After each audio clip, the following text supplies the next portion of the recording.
Hai semuanya, saya Marcel Sanvio dari kelas 8B. Di video kali ini, saya akan menjelaskan tentang materi gerak pada hewan. Ada 3 macam gerak pada hewan, yaitu gerak hewan di darat, gerak hewan di air, dan gerak hewan di udara.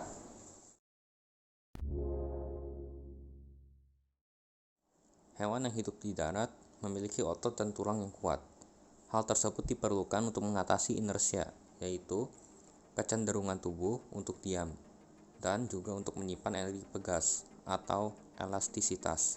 Hewan seperti gajah memiliki massa tubuh yang sangat besar. Akibatnya untuk bergerak, gajah harus melawan inersia yang nilainya juga sangat besar. Maka untuk melawan inersia, gajah memiliki struktur tulang serta kekuatan otot yang memungkinkannya untuk melakukan gerakan.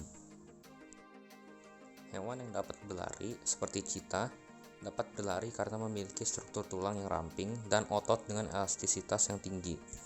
Hewan yang dapat melompat seperti kanguru dapat melompat karena memiliki otot yang besar dan kuat di kaki belakangnya. Hewan yang dapat melata seperti ular dapat melata dengan menggerakkan otot-otot di perutnya agar bisa bergerak. Hewan yang dapat merayap seperti buaya dapat melakukannya karena disokong oleh tulang dan otot yang kuat.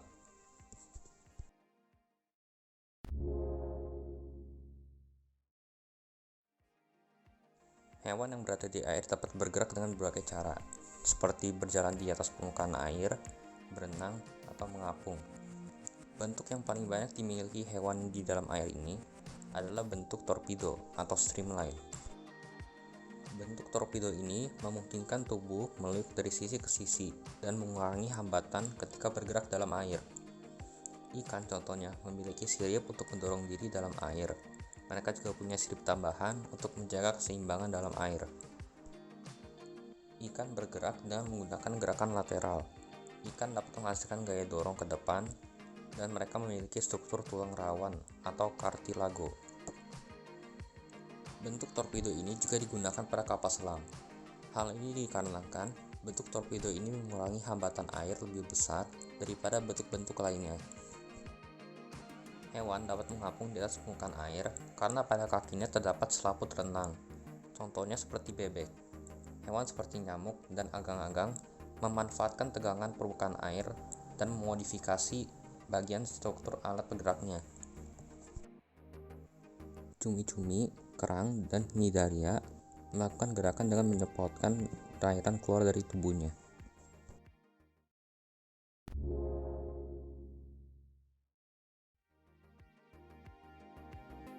Sayap hewan yang dapat terbang umumnya berbentuk airfoils atau aerofoils dan memiliki struktur sayap yang berbeda.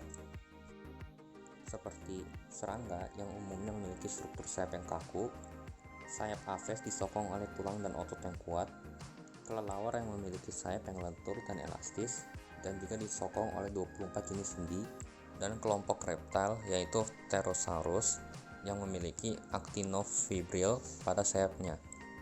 Sayap pada burung tersusun atas kerangka yang kuat dan ringan, serta otot yang kuat. Bentuk sayap melengkung, sehingga udara yang mengalir pada bagian atasnya lebih cepat daripada bagian bawahnya. Hal ini menghasilkan gaya angkat dan gaya dorong, sehingga burung bisa berterbang. Bentuk sayap melengkung seperti ini, sehingga menghasilkan udara yang mengalir lebih cepat di bagian atas dan udara yang mengalir lebih lambat di bagian bawah. Hal ini menghasilkan gaya angkat dan gaya dorong. Prinsip yang sama juga diterapkan pada sayap di pesawat terbang. Sayap di pesawat terbang berbentuk aerofoil agar bisa menghasilkan gaya angkat. Pesawat dapat terbang karena pilot memposisikan sayap pesawat pada posisi sudut yang sesuai, yang disebut dengan angle of attack atau sudut serang. Angle of attack adalah parameter penerbangan utama yang mengukur derajat antara aliran udara di bagian bawah dan sayap pesawat. Jika terlalu tinggi, pesawat dapat kehilangan daya angkat, atau disebut dengan stall.